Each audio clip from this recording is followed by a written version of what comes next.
तो आज मैं क्लास 7 से ट्रायंगल एंड देयर कंस्ट्रक्शन से क्वेश्चंस बताने वाला हूं बच्चों। बहुत सारे बच्चे बोलते हैं कि सर हम लोग को ये find the angle of a triangle, मतलब ट्रायंगल में एंगल कैसे फाइंड करते हैं वो सर हम लोग को जानना है। तो देखिए सबसे पहले जो हम लोग ये जानेंगे कि जो ट्रायंगल होता है उसका टोटल इंटीरियर जो एंगल होता है 180, ये हम लोग को मालूम चाहिए। और ये जो एक्सटीरियर एंगल है 2 इंटीरियर एंगल के बराबर होता है। तो देखिए क्योंकि अब देखिए बनाना ऐसा करते हैं, ये जो एंगल है इस 2 एंगल के बराबर होगा, और ये भी मान लेते हैं ये भी बराबर होता है, लेकिन एक कोई जो एंगल है जिसका मान हम लोग को दिया होना चाहिए। तो चलिए यहाँ दिया हुआ तो ये चाहे ये माने चाहे ये माने, ठीक है बच्चों। तो चलिए बनाना स्टार्ट करते हैं। तो लिखा हुआ मानते हैं चूंकि ये एंगल तो सी एंगल मतलब ए सी डी, अब हो गया ए सी डी बराबर, ये किसके बराबर रखो, ये दोनों के बराबर है। तो एंगल यहां मान लेंगे बी ए सी प्लस इसका लेंगे ए बी सी हो गया बच्चों। अब ये जो है रख लेते हैं यहां पर, तो कैसे होगा, ए सी का मान कितना दिया बच्चों, तो 140 डिग्री। ए का मान कितना दिया हुआ है यहां पर, ए का मान हो गया x और बी का मान यहां 70 दिया हुआ बच्चों, ठीक है।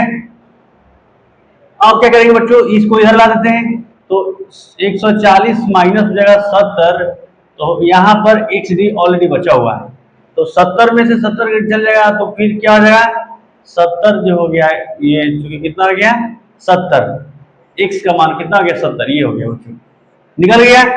अब क्या करेंगे बच्चों, अब हम लोग जानते हैं एक तो इसका मान निकल गया, x का मान निकल गया कि 70 डिग्री इसका भी है, इसका 70 मान निकल गया। तो अब तीसरा निकालने के लिए बच्चों हम लोग जानते हैं we know that the sum of all interior angle of a triangle is 180 degree. तो हम लोग साफ साफ मान लेते हैं angle A angle B angle सी।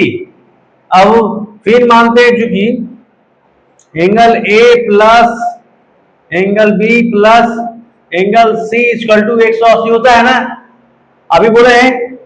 तो अब एंगल ए का मान क्या होगा, ए का मान दिया हुआ 70, बी का मान दिया हुआ 70, सी का मान बच्चों निकालना है और ये होता है 180 डिग्री। अब 70 दूनी 140 हुआ, अब plus C equal to 180 degree बच्चों। अब 140 को उधर माइनस कर देते हैं तो क्या होगा, C बराबर जो होगा 180 माइनस 140, तो यहां पर बच्चों निकल जाएगा C बराबर, अब घटाएंगे तो कितना होगा 40 degree third angle equal to, बच्चों सुना गया। तो थर्ड कितना हो गया ये मतलब C एंगल।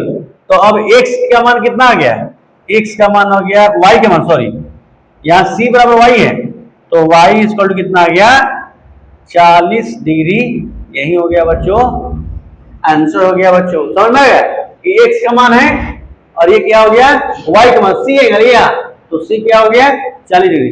अगर वीडियो अच्छा लगता है बच्चों तो लाइक एंड सब्सक्राइब करना नहीं भूलें।